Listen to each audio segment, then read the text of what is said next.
What's going on, everyone, and welcome back to the Blue Collar Growth Network podcast. I'm your host, Chance Richardson, and today I have a guest that I'm interested in talking to. I know that this guy, he's in a networking group that I'm in, and he is really learning and growing and becoming a better business owner every day.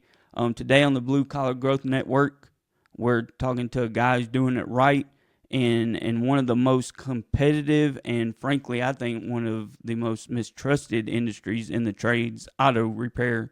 Duley Duhon is the owner of Double D Automotive of Henderson, Nevada. He built a family-owned shop on a simple but rare idea: be honest, explain everything, and only fix what actually needs fixing. The result, a loyal customer base that keeps coming back and a reputation that speaks for itself. Duley, welcome to the show. How are you? Good, man. Thank you. I appreciate it. Yep. Um, so you're in the automotive repair industry. How did you get started in that industry? When I was a kid, man, my dad built Cadillacs.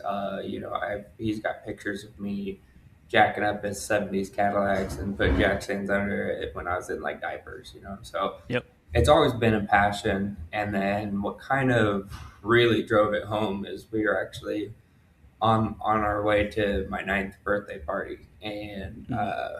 I was like, oh, I think I want to be a mechanic when I grow up. My older brother was in the back seat. He was like, "You don't know what you want." And then we actually got in a wreck right after that. And Mm. ever since then, I was like, that guy doesn't know what he's talking about. I'm going to show him. He works for me. Yep. Oh, So yep. Yep. That's cool.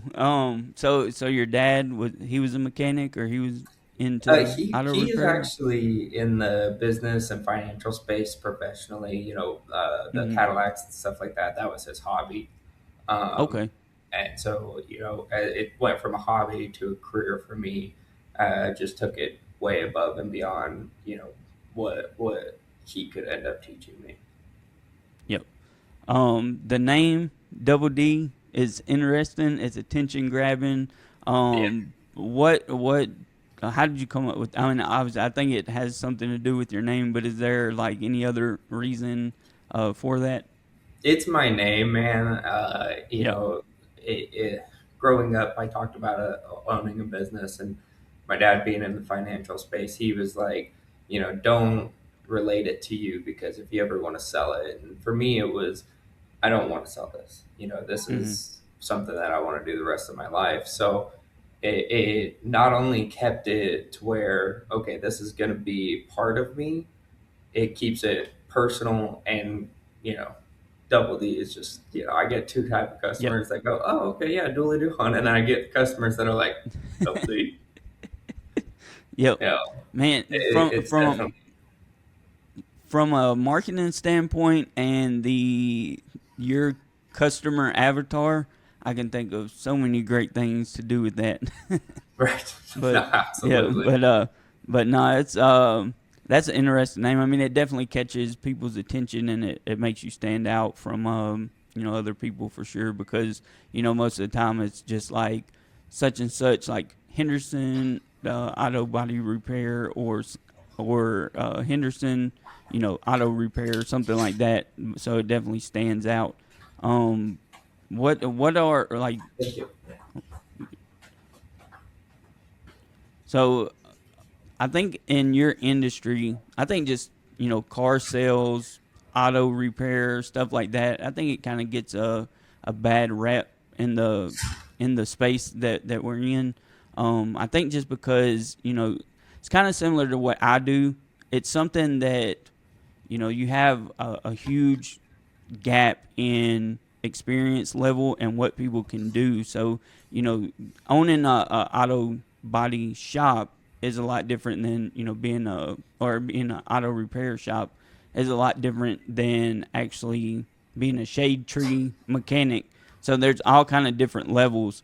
Do you think that kind of having those different levels? Do you think that kind of contributes to a lot of the the bad rap that you guys get? Absolutely, man. and inexperience is the bane of my existence, man. Yep. You get guys out there that they claim, oh, I'm a technician, but in reality they're just reading the code and replacing whatever part that code brings them to, and then charging the customer for it, and we're going, well, you needed that anyways. And then the customer gets a sick feeling in their stomach, like, did I? Okay, well, my car's still not fixed. What's it going to take? Um, and that's probably one of the hardest things is, every new customer that comes in my door comes with a guard right up. Mm-hmm. So, right from the bat, I have to create trust and create, that feeling of like, I'm not going to take advantage of you. Mm-hmm. Now, I'm not going to tell you that I didn't find stuff, and that's Yep. where the open and honesty comes in. We use a digital multi point inspection. So everything that we see, we'll take pictures and videos of it. I will send it to the customer, and if the customer has questions on how that system works, I'll tell them. Because Mm-hmm. an educated customer is a loyal customer, you know. Yep. Um, as far as the technicians go, I mean, you have variable levels. You have guys that are going to go, or you have guys and girls that are going to go and, like I said, just replace parts. And then you've got the ones that are going to do diagnostic, and they're going to tell you, this is why this failed. This is how I know this is the problem, and this is what's going to fix it. You know, um, Yep. and finding those gems in a field full of crooks, and I use that term very honestly, Mm-hmm. is hard, but Yep. it's like the needle in the haystack. But they're out there and they're loyal, and the other thing too is you got to look at it from the management side. There's a lot of techs that turned into managers that are just trying to feed into money and taking the money and letting these guys take advantage of customers because it brings in more money. And you got to look for those good guys that are in the shop that are getting taken advantage of by those crooked managers. And those are the guys that you want to get a hold of. Those are the guys that you want to go, hey, we do things honest here, and if you come work for me, you'll be happy. I'll take care of you. Your family will be top priority. That type of stuff. Yep. Yeah, and so it sounds like the reputation that you guys had, that you thought a lot about that, and with you, being in the industry and really being in love with what you do for so long, I know that it's something that you're passionate about. So was that intentional from the beginning? Is that like something that you saw, like, hey, we can be different in this area, and kind Absolutely. of push toward that? Yep. Yeah, Oh, absolutely, man.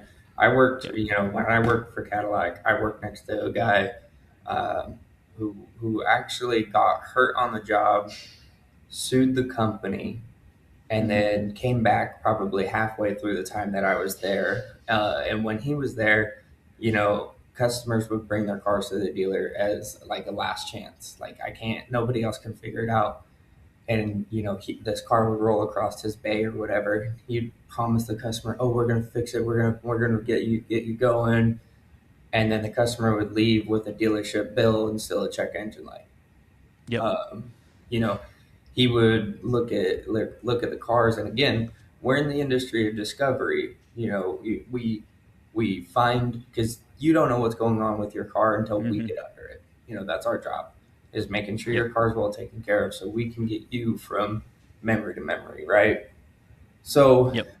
if you find an oil leak, there's a difference between an oil seep and an oil leak. He would sell just about every drop of oil or little bit of oil, or sometimes they weren't even leaking, and that was always just like, what the heck? And we would tell management would be like, oh, we'll watch him, and then he would Mm-hmm. just keep doing it. Dude was doing like 200 hours of just what we call straight gravy, easy work, and that always just felt uneasy to me. It wasn't fair to the customer, wasn't fair to the rest of the guys in the shop.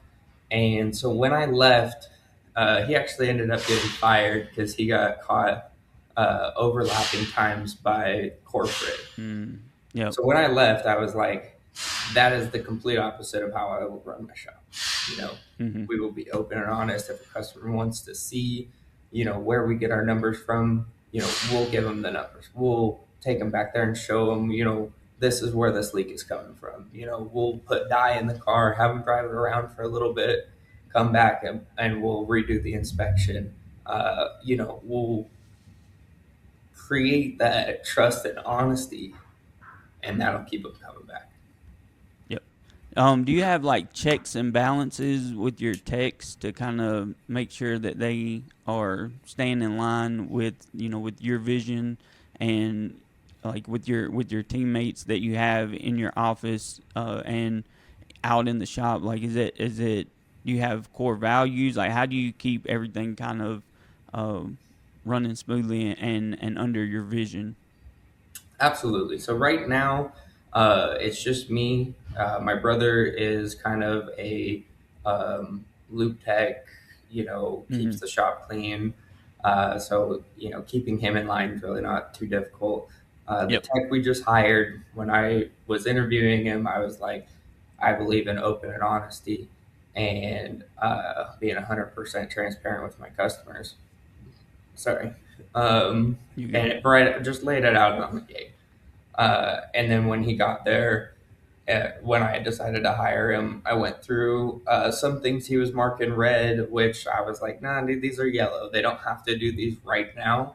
Red is Mm-hmm. we need to take care of this today. It's a safety concern. Or Yep. we need to take this care of this today because we don't want something to happen to your engine or transmission or whatever. Mm-hmm. Yellow is like, hey, this bushing is cracking. We don't have to take care of it right now. We're going to give you an estimate. Come back your next oil change, and we'll take care of it at that point. Yep. So going through the inspection process and teaching them what I believe is green, yellow, and red, because Mm-hmm. I believe that's the most honest way of doing it, and it's worked out pretty good. He was pretty receptive of it, and he's marking things correctly per se now. Yep. Yeah, it sounds like you kind of take a similar approach to how I do with marketing. It's like that or in my industry. It's the same way. You have a lot of people who just start up a business fly by night. It's because it was the cool thing to do or whatever, and it's like there's no regulation in our industry, so there's just so many different levels, and it's like whenever I sit down with the client, I kind of go over everything, and then I just tell them like, hey, this is your kind of like your best bang for your buck. This is where you're going to be able to, see the most return, and we can start there. But then it's like the same with auto mechanics or with auto repair. It's like if you let this problem go on, then it's going to create other problems for you down in the future. So we need to go ahead and take care of this, but this over here can wait a little while. So I like that approach that you're taking, because it does seem like if you go get an oil change or something at one of these big places, like they're going to show you the air filter, they're going to try to change your wiper blades, they're going to and it's like you can inform people about that thing, about those items that might need to be need some attention, but there's a way to present it and not be pushy with it. And I think that it sounds like you guys do a good job at doing that. Is your market in that area, is it pretty competitive, because you're right there like around Vegas and stuff, correct? Yeah, yeah. I mean, I don't like using the term competitive, Mm-hmm. mostly because I just don't believe that I compete with anybody. Yep. There are a lot of shops, absolutely. Mm-hmm. And honestly, I'll tell customers that are looking for the best, or the cheapest shop. I'll tell customers the one three doors down from me is Mm-hmm. cheaper, one hundred Yep. percent. I'll tell them right off the bat that their labor rate is cheaper. However, I don't know anything about their integrity and their character and who they are as people. You know, um, I don't believe in competition because I did the math one day, just based off of cars registered in the Las Vegas Henderson area, and if I was the only shop in town, it came out to 9,800 appointments a day. Mm. and that's impossible.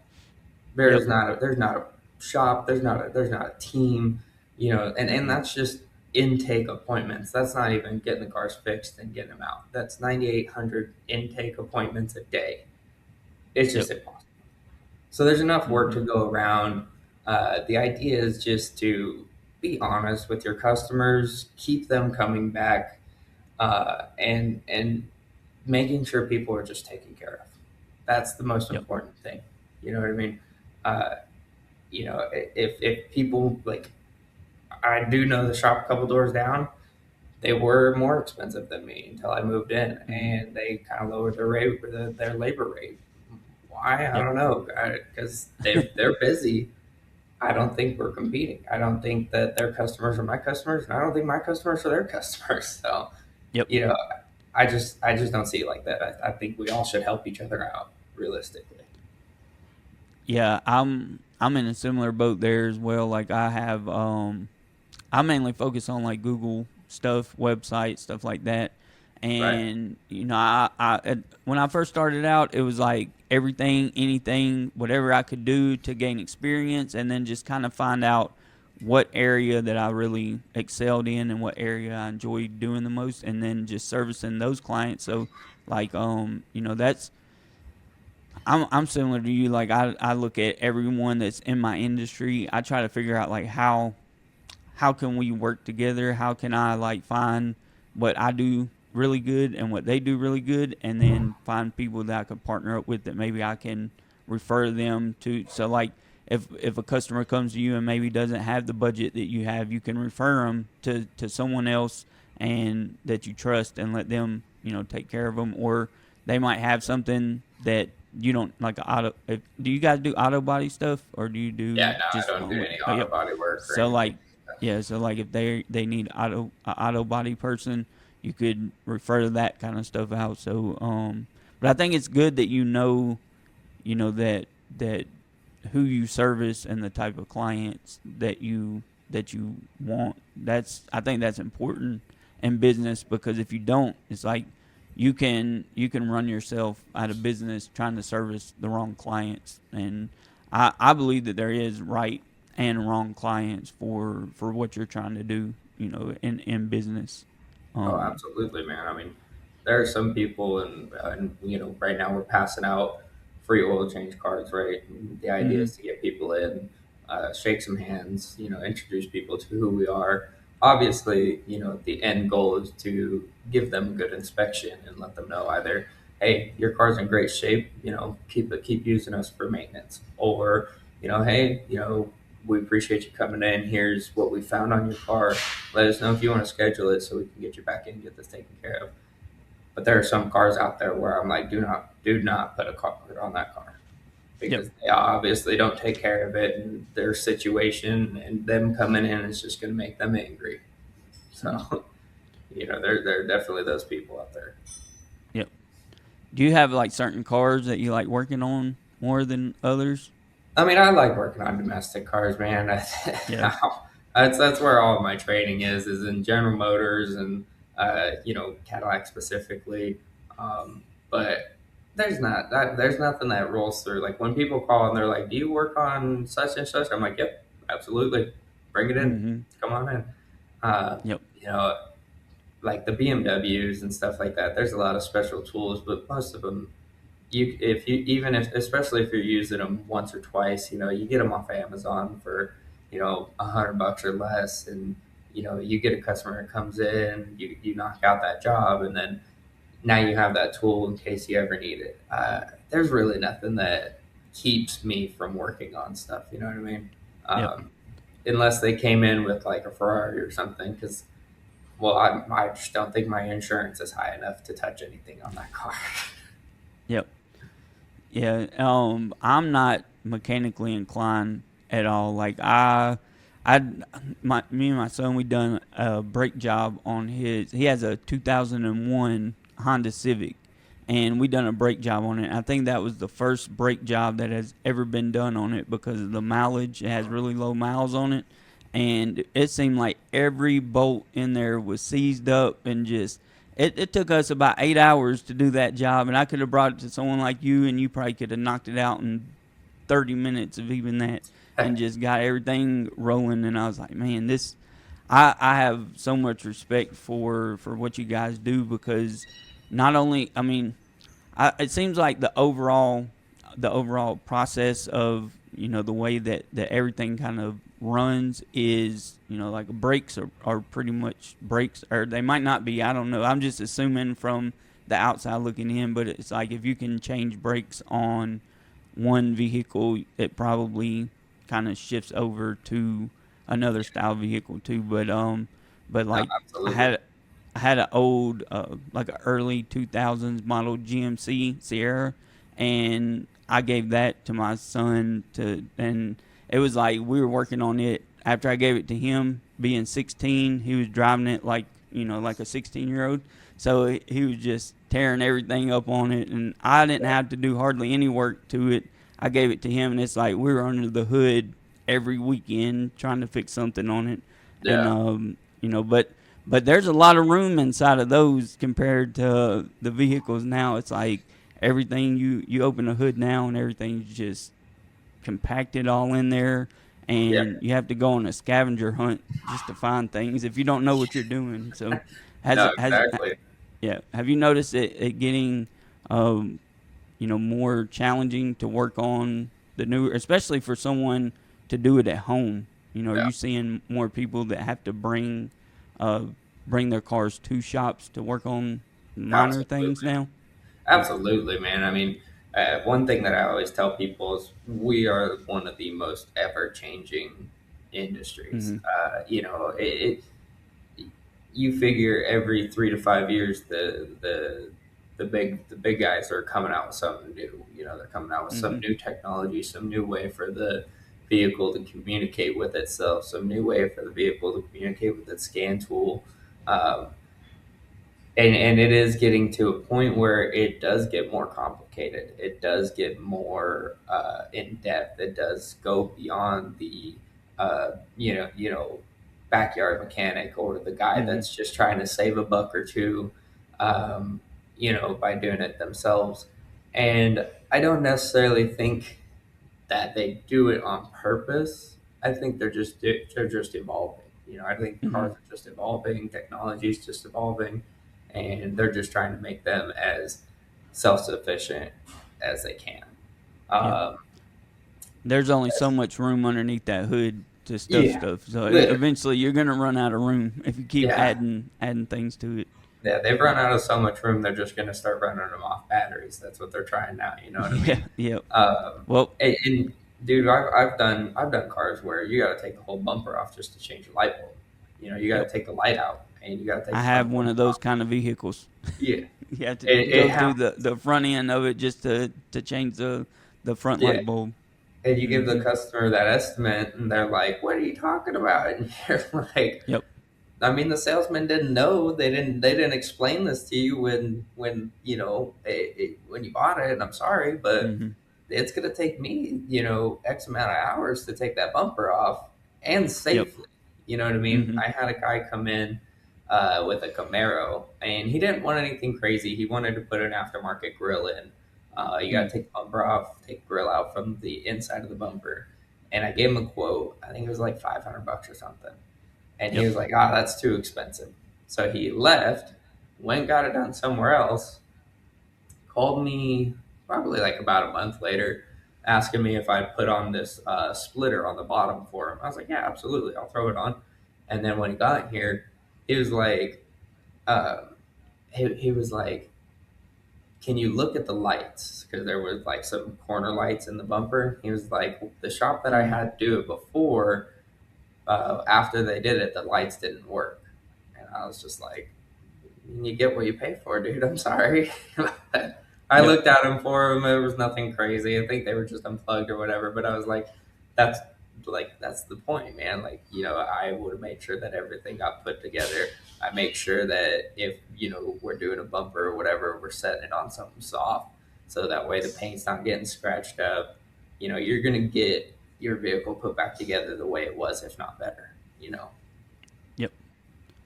as far as like the auto, like the autonomous cars where they're driving themselves and stuff like that. Have you dealt with any of those, and kind of what's your thoughts on all that? Do you see that being the future? Do you see it everything kind of moving toward that and electric? And are you guys like what are you guys doing in the industry to prepare for that? Yes and no, man. I mean, with the autonomous stuff, like yeah, it's cool. It works for the most part. I mean, again, technology is only as good as it is today. Hmm. So there's always going to be continuous updates. There's always going to be changes to the roads, construction. There's always going to be variables that affect, you know, what's going on. Hmm. Uh, and it's always going to be one of those things where there are going to be people that love it and hate it, so it'll Yep. never totally take over. I'll tell you right now, my dad is one of the guys that every time he sees a Tesla, that's broken down, he's like, oh, you shouldn't buy a Tesla. And I'm like, everything breaks down. People run out Yeah. of gas just like people run out of battery. um, Yep. so it's kind of one of those things, like, I don't see it taking over. I don't think that, by 2030 or whatever they were estimating, it's all going to be electric. Um, Hmm. but I could be wrong. You know, Yep. like I said, this industry is one of the most ever changing industries out there, and it's always growing and it's always changing. So maybe one day it's all going to be electric, Hmm. but I doubt it. Are you guys seeing any like AI or anything like that that's being incorporated into your industry yet? I think with I don't think that I think it's going to be a while before robots are underneath the hood diagnosing Yeah. and stuff. But I think that you guys probably are or should be getting some kind of tools that help with diagnostics. And I think with Chat GPT and stuff like that, and other AI like that you can use it for brainstorming and things. And if you're having issues and you can't really figure something out, used to, people would Google things, go to YouTube, read forums, all that kind of stuff, or get into manuals. But like something like ChatGPT, it has every manual and everything. Just has all that knowledge that you can, but you still have to know how to execute on what it's telling you. Like it can tell you kind of what the problems could be if you can't figure it out, but you have to know what to do with that information. So, are you Yeah. guys using or seeing any tools that are AI driven? I mean, I haven't personally seen them. I haven't run across anything. Mm-hmm. I've had customers, when I give them an estimate, they check AI or whatever, and they're like, "Well, AI says it should cost this much," and I'm like, "That's cool," and I'm like, "Okay, I'm in the range. I might be on the higher end of that range, but." Yep. Like I had one the other day. They had an electric power steering rack, go bad, and they AI'd it, and it gave them the cost for a what do you call it, uh, hydraulic rack. You know what I mean, Mm-hmm. which is significantly less. And I'm Yep. like, okay, so if you're gonna plug stuff in, you have to plug it in The right exactly how stuff. it needs to be. Otherwise, it's gonna pull in that generalized uh, um, information. As Yep. far as diagnostics, man, again, it's such a big pool of information out there, and we have things like they're called TSBs, technical service bulletins, Mm-hmm. that it's basically all of our techs around the world or whatever, or in the states or whatever, and we go through a diagnostic and we're like, okay, this is what we found on this car, and if it becomes common enough, it becomes a TSB. So then when you look up the code, it'll be like TSB blah blah blah, check this and this, and Mm-hmm. it speeds it up. But you do still have to know what you're looking at, because there's a lot of times you'll look at that TSB, you'll look at the parameters that they're talking about, and you're like, no, that's not what I have, and then you have to go back in and go in a full diagnostic and figure out what's going on.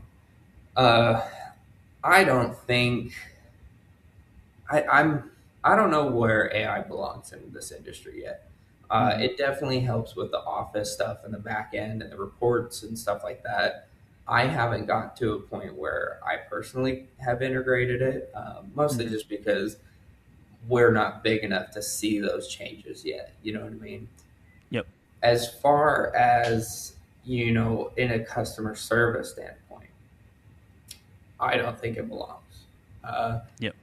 People call, like people already come in with their guard up. If they call my phone and AI Jenny answers the phone and goes, "Hey, how can I help you? What's going on with your car today?" They're going to be immediately turned off, or Mm-hmm. they're going to book an appointment and their nerves are going to go from here to here because they're Yep. like, that robot took my information. That robot, put me on the schedule. I didn't talk to a person, So they're going, okay, so here's what's going on with my car, even though you already went through the notes that AI brought in. Mm-hmm.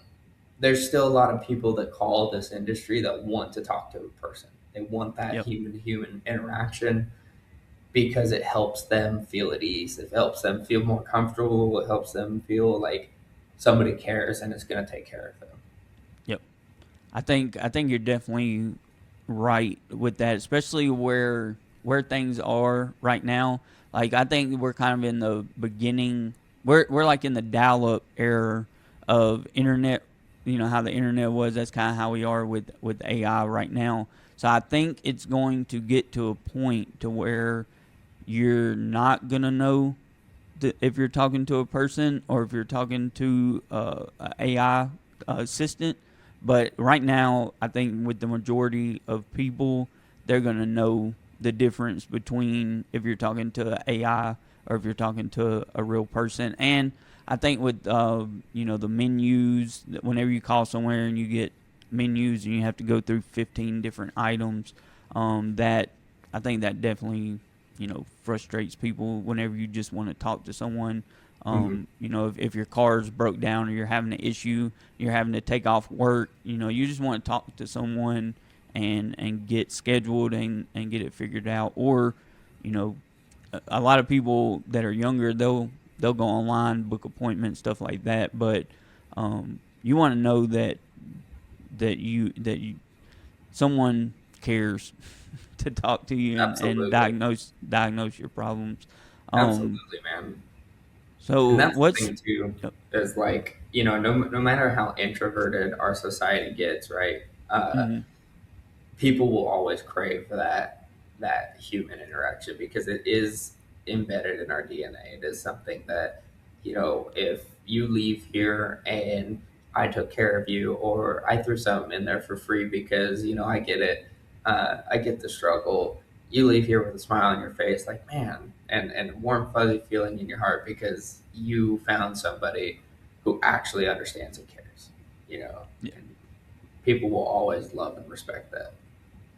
Yep. Yeah, I agree. I think there's a place for it, and the marketing and stuff. We're integrating a lot of automation and stuff into that, but I try to do it in a way that is still it just makes the customer experience better and more convenient for them, but not necessarily replacing what makes the business special.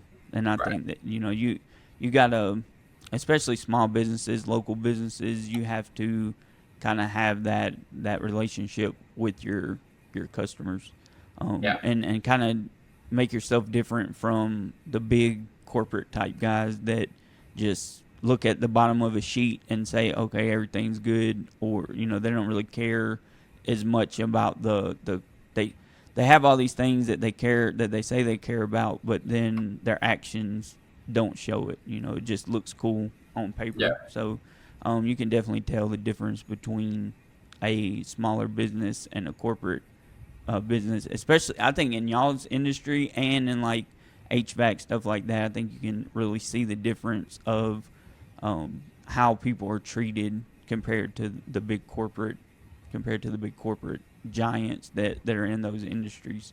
So Yeah, Um, exactly. yeah, what's some of the challenges that you've had in your business, and like how have you overcome those? I mean, like every day is a challenge. Yeah. One Yep. of the things I like going back to when I first quit, and my son was born a month after I quit my job and officially Mm-hmm. left. And I mean, that was by design. I worked out of my house for 6 months. Yep. Basically just taking care of my customers that were, side jobs or whatever. And that struggle, going out in the garage was probably the hardest thing, just because Mm-hmm. I was like, I could just relax with my wife and kid, or I could go out in the garage and force myself to work. Once I opened the shop, it became easier because now I had somewhere to go, somewhere I had to be. Um, and so that was getting over that struggle. The next struggle was figuring out pricing, because Mm-hmm. obviously you don't want to overprice yourself out of the market, but you don't want to be the guy that's struggling to keep the bills open because you're underpricing everybody. And that's where a lot of learning came into play, where it was like, okay, I'm not competing with these guys. I don't need to undercut them. I need to charge what I charge, and I need to have my customers see and the value in what I charge, Mm-hmm. rather than worrying about, giving the customer the best deal. It was more about giving the customer the most for their money. Mm-hmm. So overcoming that was pretty difficult. That took a while. When we first opened, we went from 120 an hour, um, and then now we're at 170. Yep. And that fluctuates with, depending on the type of vehicle. Like our Europeans are 190, our diesels are 195. We have a different labor rate for our extended warranties, depending on the service. And just trying to figure out that scale was pretty challenging. Once Yep. we got that, it was time management. Okay, I was the tech, I was the service writer. Brent actually told me to hire front officers first, so I did. Hired people in the front office and saw a big disconnect between the customers and the business, just because I wasn't able to find the right people who could give the customers the feeling that they needed and talk them down Mm-hmm. the way they needed to be talked, off the ledge, right? Yep. So, you know, then I started taking back over the front office. Sales started to go up, but then I was overstretched because I was like, okay, now I got to get, 4 or 5 cars that are been sitting here all week. I got to get them done this week or by Friday so I can get, money coming in. So time management became a big thing, and then hiring the right tech. I went through a couple of techs where I was like, I'll just hire a kid, teach him, the ropes, and they'll take that load off of me. So then I was adding, mentor or Mm-hmm. instructor to my role, and learning that, okay, I need somebody who could do what I do. Took a long time. Took me about a year to figure that out. So Yep. then I found somebody who isn't quite where I'm at, but he's a lot further ahead than a lot of the other guys that I had working for me, and that right there took a huge load off. We did an extra 25 hours last month, just Mm-hmm. in the week and a half that he had started, because it was just somebody that could get these bigger jobs done outside of me. Yep. um, and I feel like the challenge now that I'm working on is making sure we have enough work coming in, and not getting complacent. It's easy to be like, okay, things are good. We're in the busy season. Money's coming in. People's bills are paid. But at the end of the day, dude, we know that other end is coming. The other few months are coming. So it's Mm-hmm. okay. Now I gotta find another fleet account that way, so my guys can stay busy during the slow times. I gotta make sure that marketing is up that way. So, more people can find us and hear about us, and we could serve, more customers and make sure that these guys can get fed and they can take money home to their family. And I guess that's where I'm at now, is just making sure that I don't get complacent and I got to keep moving forward. Yep. Yeah, I think that a lot of those challenges, that's a lot of the challenges that I faced also. And it's like you want to get people in there because you can't do it all yourself, but you also want to make sure, because nobody, I don't care how much, how close they are as a relative, how good of friends that you are, or how good they are, they're not going to treat your business like their business. And I think that if you're dealing with the customers every day and you're providing that service, and even whenever you're under the hood, I think that you're going to have a lot more care than anybody else would, because it's your name, it's your business, it's your baby that is on the line every time that you service a customer. So you're going to give them the best experience that you can.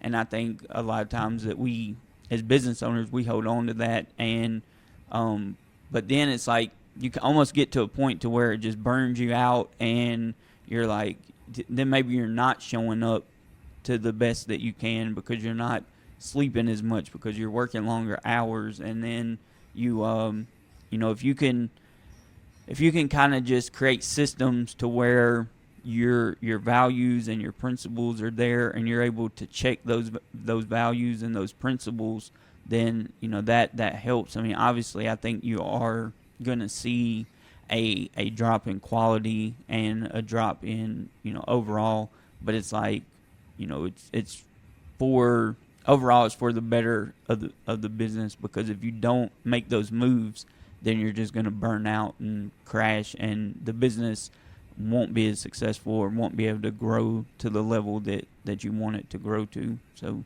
it's kind of a balance of keeping customers happy, but at the same time feeding the business and being able to grow it. But I think a lot of people get to a point to where they're happy with where the business is at, and there's people, I think, that are happy, that are doing the work every day. They look at it like, hey, if I wasn't doing this, I would have to go work for someone else. So if I'm going to be under the hood somewhere, I'll just be under the hood for myself.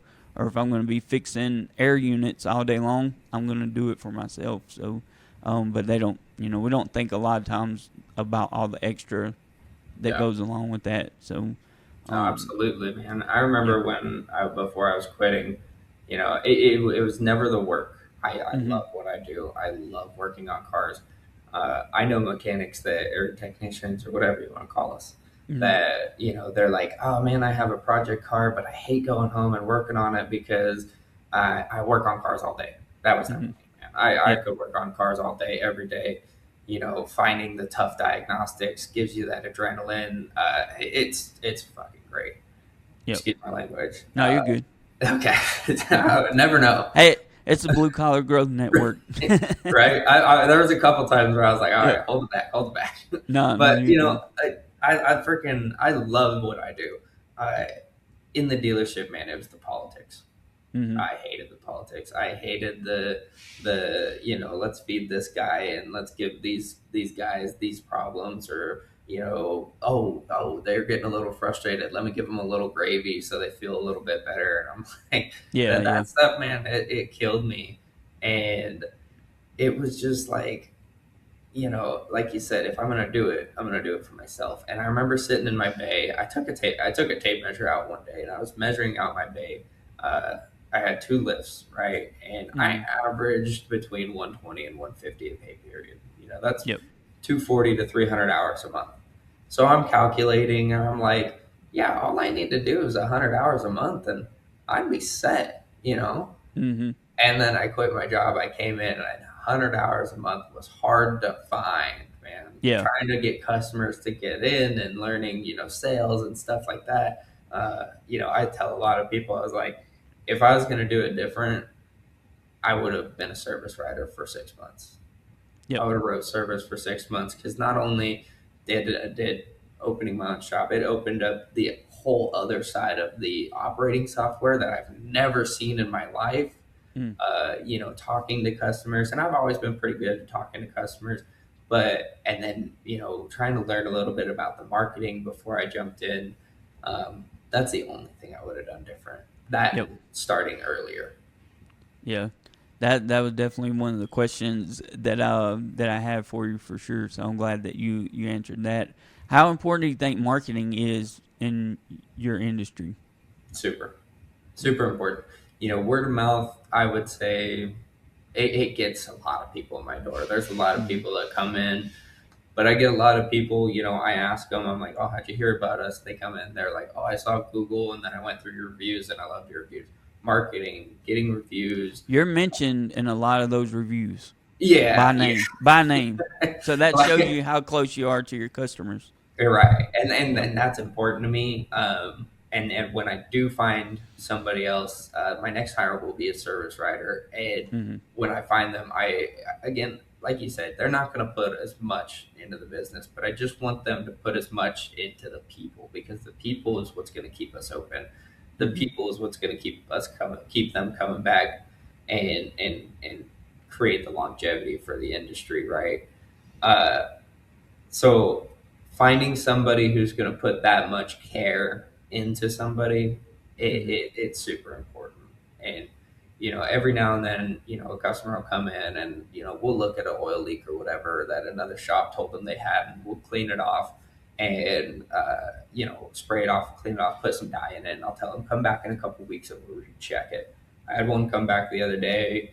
There wasn't anything leaking. Mm-hmm. Everything looked good, and they were like, "How much do I owe you?" It's like nothing. I'm not going to charge you for 5 minutes of putting it on the lift, looking to make sure there was no leak. Like, just come back for your next oil change, Mm-hmm. And they were almost in tears, and I Yep. was like it was that easy to make them feel good and make them a lifelong customer. Mm-hmm. So yeah, the taking care of the people is super important to me. Yep. Yeah, I think you're definitely on the right track there. I mean, you can never go wrong with taking care of the people who put their trust in you, to take care of whatever problem that they have to be solved. Um, if there's a young guy out there listening to this and maybe he's in a warehouse, maybe he's doing something different, and he wants to get into the auto mechanic or the any auto repair business, or just even get started, what what would you tell them? Like get started in their own business or get Or started just in the industry. just even getting into the industry, because I mean, I would think that if you don't have any experience, you definitely don't want to open up anything yet. So if he's just working in a warehouse or doing something different and sees a good opportunity in the auto repair industry, what's the best way for them to get in now? Because If it's changed a they're, lot over the years, I think. I think that the first step into opening yourself up to the industry is work on your own car. Mm-hmm. For the love of God, like you're gonna break stuff. You're gonna break so much stuff when you start learning. I broke so much stuff learning on my dirt bikes, and I had a mentor, and I brought him my dirt bike, and he was like, "How is this even running?" Yep. And I worked for him. He helped me get it back to 100%. Worked for him. Work on your own stuff. Break your own stuff. Figure out how tight a bolt needs to be before it snaps on Mm-hmm. your own stuff. And then from there find you could either find a good school or go to a good school. I went to UTI. I learned so much there, even already going there in there with so much knowledge. Mm-hmm. Find a good school who's going to take care of you and put in 110% effort, because you will get 110% out of it. Yep. If school's not an option, find a shop where you can be a loop tech. Change an oil. It's not hard. It can be, you know it can be if you make it, but that's where the experience with your own car comes from. How tight a drain plug needs to be before it strips. Yep. And just get your foot in the door. Call, hey, I changed my own oil. I just want a foot in the door. I want to start learning. do you have any positions open? I worked for San Chevy while I was going in Glendale, Arizona, while I was going to UTI as a porter, and I busted my butt. My service manager knew that I was going to school, and as soon as a position opened up in the lube tech shop, he moved me up. You know, just find that foot in the door and go after it. Yep. And don't be afraid to try stuff on your own car. Mm. That's the big thing. Work on your own car first. Because Yeah. if you break Yeah. something on your own car, it's your own Don't matter as car. much. You'll fix it. You'll get it. You know, and try to figure it out without too much YouTube. Yeah. There's a lot of bad information out there. There's a lot of good information, but there's a lot of bad information out there. Yep. It's like I see reels sometimes, and it's like, if you see this bolt, don't remove it. And then like they already removed it, and then it's like, if you have removed it, don't put it back in, and they've already put it back in. It's like, yeah, Exactly. yeah. And Exactly. then anytime I try to do anything with YouTube, it's like, my car, even though it says it's the same model and stuff, it looks totally different once I start getting in there, and I'm like, oh no, I'm stuck now. I got to figure it out. But yeah, I've learned over the years just to leave things to the professionals. I'll do things from time to time on vehicles just so my son will have like basic knowledge of what's going on. But overall, like I'm a firm believer in, like, I'm not going to go out there and do a whole lot of stuff to my HVAC system, or I'm not going to do anything intensive that has to do with like construction. Like I might fix something that's smaller, but if it's a bigger job, I'm going to leave it to a professional, because I know usually I get in there and it costs me more money in the long run. So I would rather just have it done, not have to worry about it, and then I can focus on doing what I'm good at, and then just letting them handle what they're good at. Do you have any fun project cars that you're working on right now? Yeah, too many. I've got a '64 4-door Cadillac that Cool. is on air. It's bagged on air ride, and I'm working on LS swapping and doing a full build on that. I have a 90 or 91. It's been on the lift. It's been on the lift for too long. It's a S10 Blazer, square body Blazer 4-door that we're doing a full 3/4 frame. A buddy of mine it is helping me with it, and that'll be pretty cool. We're body dropping it and stuff like that. And then I have a 89 S10 extra cab that I've had since I was 16, that I've basically built the full frame for, but the same buddy that's helping me with the Blazer. And that one, we extended the frame, so it'll be an extra cab long bed. It's LS swapped and stuff like that. And then my wife has a horse trailer that we've been building for her drink. She wants to do like a drink soda trailer. Yep. So that's been pretty neat and interesting to do. Yep. But I think as far as right now, I mean, that's it. Just the business is the number one project. Yeah. So. Yep. Is your wife, is she really heavily involved in the business as well? Yeah. So when we first opened, man, she would come in at least 3 or 4 days a week, help me out. Now we're pretty efficient to where she comes in, once or twice a week, helps me out in the front office, so I can maybe do a little bit more back there, get a few more hours pumped out. We actually just bought a party rental business, so like bounce houses and stuff for her to take over and kind of get going on that. So. Yep. Yeah, that's good. I think that helps with her being able to understand a lot of the things that you go through as well. So me and my wife, we've been married for about 23 years now. So it's like we're just partners, and it's like I help her support and get to where she needs to be. Then it's like we just keep leveling up, and then like I'll level up a little bit, and then I'll bring her up, and then she'll bring me up, and then we just keep swapping back and forth and just building a better life together. So I think it's really important to have someone by your side that supports you, because I think that can make or break what you're doing for sure. And having your family understand that you're doing everything that you're doing is to make life better for all of y'all. So, Right. yep. Yeah, no, absolutely, man. I think your spouse is the most important decision that you can make. Mm-hmm. You got to have somebody who's gonna have your back.